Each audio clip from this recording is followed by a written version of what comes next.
45 సంవత్సరాల క్రితము 1980 ఏప్రిల్ 6వ తారీఖు నాడు మా అగ్రనాయకులైనటువంటి స్వర్గీయ భారతరత్న అటల్ బిహారీ వాజ్పేయి గారు శ్రీ లాల్ కృష్ణ అద్వానీ గారి యొక్క నేతృత్వంలో భారతీయ జనతా పార్టీ ఆ రోజు ప్రారంభించబడింది. 45 సంవత్సరాల నుంచి నేటి వరకు కూడా అనేక ఒడిదుడులు ఎదుర్కొని అపజయాలను సైతం భరించి అనేక అవమానాలను భరించి అనేక మంది కార్యకర్తల యొక్క బలిదానాలు నమ్మిన సిద్ధాంతం కోసం బలిదానాలతో పాటు నేడు అధికారంలోకి వచ్చిన పార్టీ భారతీయ జనతా పార్టీ. గతంలో 2 సీట్లు ఉన్నటువంటి భారతీయ జనతా పార్టీని అనేక రకాలుగా అవమానపరిచిన విషయం ఇలా కార్యకర్తలు గుర్తు చేసుకుంటా ఉన్నారు. కానీ అప్పటి నుంచి ఇప్పటివరకు కూడా సిద్ధాంత బలం, జాతీయ భావజాలమే ఇలా భారతీయ జనతా పార్టీని ఈ స్థాయికి తీసుకొచ్చింది. 2019లో 18 కోట్ల సభ్యత్వంతో భారతీయ జనతా పార్టీ ప్రపంచంలో అతిపెద్ద జాతీయ పార్టీగా ఇవాళ ఆవిర్భవించింది.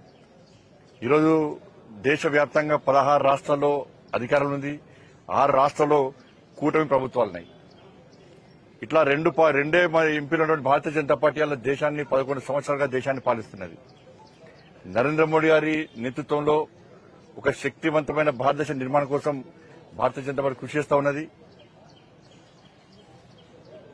ఇవాళ ప్రధానమంత్రి గరీబ్ కళ్యాణ్ అన్న యోజన కింద దేశంలో 80 కోట్ల మంది ప్రజలకు ఉచిత బియ్యాన్ని అందిస్తున్నాం. తెలంగాణ రాష్ట్రంలో మోడీ బియ్యాన్ని, సన్న బియ్యాన్ని అందిస్తున్నాం. దాంతోపాటు స్వచ్ఛ భారత్ అభియాన్ పేరు మీద మరుగుదొడ్డి నిర్మించడం, అటల్ బిహారీ వాజ్పేయి గారి నేతృత్వంలో అప్పటి నుంచే స్వర్ణ చతుర్భుజి పేరుతోని ఇవాళ జాతీయ రహదారులు నిర్మించడం. దాంతోపాటు అటల్ బిహారీ వాజ్పేయి గారి యొక్క ప్రభుత్వ హయాంలో ఇవాళ అణుపరీక్షలు నిర్వహించి ప్రపంచానికి భారతదేశం యొక్క అణుశక్తితో చూపడం జరిగింది.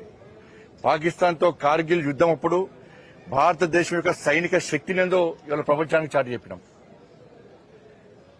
అటల్ బిహారీ వాజ్పేయి గారిని స్ఫూర్తిగా తీసుకుని ఈరోజు నరేంద్ర మోడీ ప్రభుత్వం ఉచిత గ్యాస్ గాని, జాతీయ రహదారుల నిర్మాణం గాని, రైల్వే నిర్మాణాలు గాని, సడకుల ద్వారా రోడ్ల నిర్మాణం గాని, దాంతోపాటు మరుగుదొడ్ల నిర్మాణం గాని, ఉచిత విద్యుత్ మన కరెంటు సప్లై విషయంలో గాని, ఇట్లా అనేక రకాలుగా ఇలా పేద ప్రజలకు సంక్షేమ ఫలాలు అందిస్తున్నాం. జనసమ ఆదర్శమూర్తి అయినటువంటి పండిత్ దీన్ దయాళ్ జీ యొక్క ఆశయం మేరకు చిట్ట చివరి వ్యక్తులకు సంక్షేమ ఫలాలు అందించాలని చెప్పి అంత్యోదయ సిద్ధాంతానికి అనుగుణంగా ఇలా నరేంద్ర మోడీ గారి పాలన కొనసాగుతున్నది. వాళ్ళ ఇన్ని సంవత్సరాల కాంగ్రెస్ పాలనలో దేశంలో ఆర్థిక ప్రగతి ఎట్లుండో మనకు తెలుసు.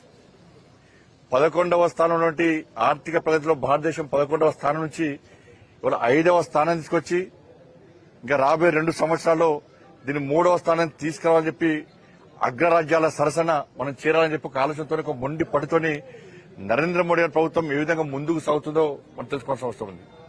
ముఖ్యంగా తెలంగాణ రాష్ట్రానికి అభివృద్ది సంక్షేమ విషయాల్లో గాని, నిధుల విషయంలో గాని ఇలా ఏ విధంగా సహకరిస్తుందో తెలంగాణ సమాజం ఆలోచనలే భారతీయ జనతా పార్టీ కార్యకర్తలు కూడా ఈ విషయాన్ని గ్రామానికి తీసుకోవాల్సిన అవసరం ఉంది.